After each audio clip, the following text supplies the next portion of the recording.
Bismillahirrahmanirrahim. Assalamualaikum warahmatullahi wabarakatuh. Salam sejahtera, salam Malaysia Madani, salam perpaduan.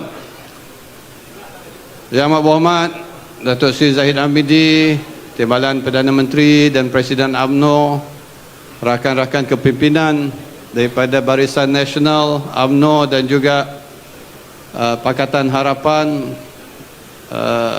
Datuk Amizan, Datuk Seri Amizan, wakil daripada GRS, Barisan Kepimpinan dan penyokong-penyokong Pakatan Harapan dan Barisan Nasional yang saya hormati sekalian.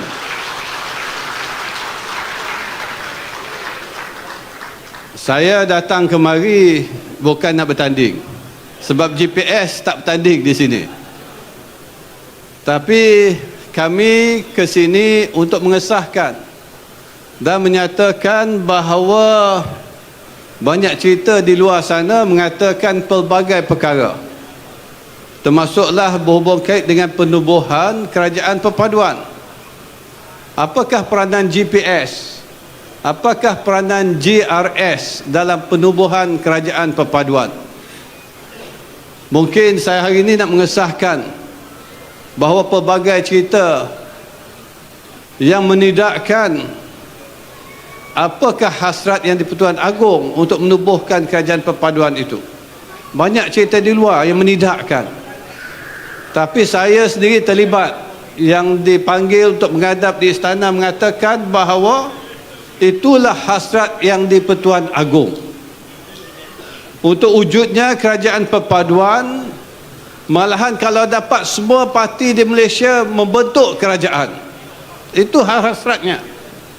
Tapi malangnya apa yang berlaku ialah Datuk Seri Anwar Ibrahim bersetuju, tapi ada kelompok yang tidak bersetuju, malahan menidakkan juga hasrat yang di-Pertuan Agong dan melawan titah yang di-Pertuan Agong.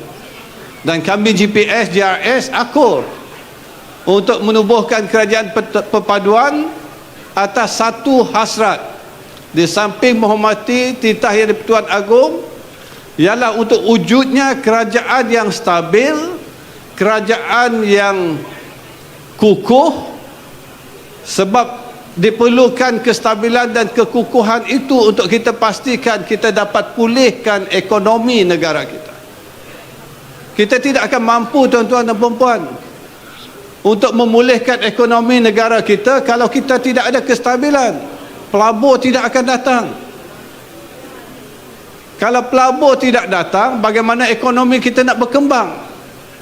Dan kalau ekonomi tidak berkembang, bagaimana kita nak membantu rakyat? Sejarah lepas, penggal yang lepas, pertukaran kerajaan yang begitu cepat, begitu banyak Perdana Menteri.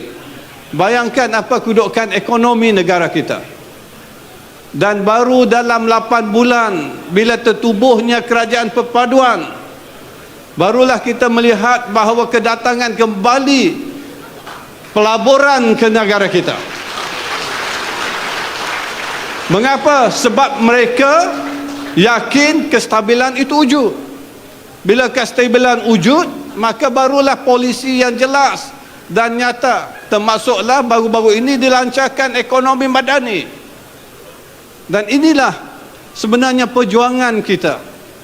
Dan itulah tuan-tuan dan puan-puan, saya kira dalam menentukan arah tuju negara kita tidak dapat tidak, kita mesti pastikan wujudnya kestabilan politik. Dengan kestabilan barulah kita tumpu fokuskan untuk memakmurkan negara kita. Kalau negara makmur, insya-Allah baru kita akan dapat membantu rakyat untuk mensejahterakan rakyat dan mensejahterakan negara kita. Dan itulah komitmen kita dalam kerajaan perpaduan. Dan itulah komitmen GPS. Dan inilah kami turun bersama dengan GRS hari ini untuk mengesahkan bahawa kerajaan perpaduan adalah kerajaan yang komited untuk membangunkan ekonomi negara kita dan memperjuangkan kesejahteraan rakyat.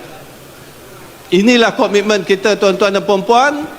Dan kalau kerajaan persekutuan ini dah stabil, dah kuat, tuan-tuan dan puan-puan, Jadi negeri pun kena stabil dan kuat. Kita kena bersama. Jangan nanti kerajaan perpaduan kuat tapi tidak dapat sokongan kerajaan negeri, tidak dapat juga kita membangunkan negara. Maka akan menjadi cabaran untuk kita membantu rakyat. Jadi tidak ada cara lain tuan-tuan dan puan-puan. Tuan-tuan dan puan-puan berjuanglah, bersungguh-sungguh memastikan bahawa negeri sembilan, dan kalau dapat semua negeri yang pilihan raya ini, berilah kemenangan kepada calon-calon Barisan Nasional dan juga Pakatan Harapan. Dan kalau kita bersama tuan-tuan di kerajaan pusat dan kerajaan negeri, insya-Allah lebih mudah kita memperjuangkan matlamat kita untuk wujudkan kestabilan, untuk wujudkan kemakmuran negara, untuk kesejahteraan rakyat. Jadi terima kasih pada semua di atas perhatian ini, di atas sokongan. Saya yakin dengan kehadiran sebegini ramai, insya-Allah diumumkan nanti apa dikatakan 5, insya-Allah, amin. Saya doakan kemenangan kepada semua.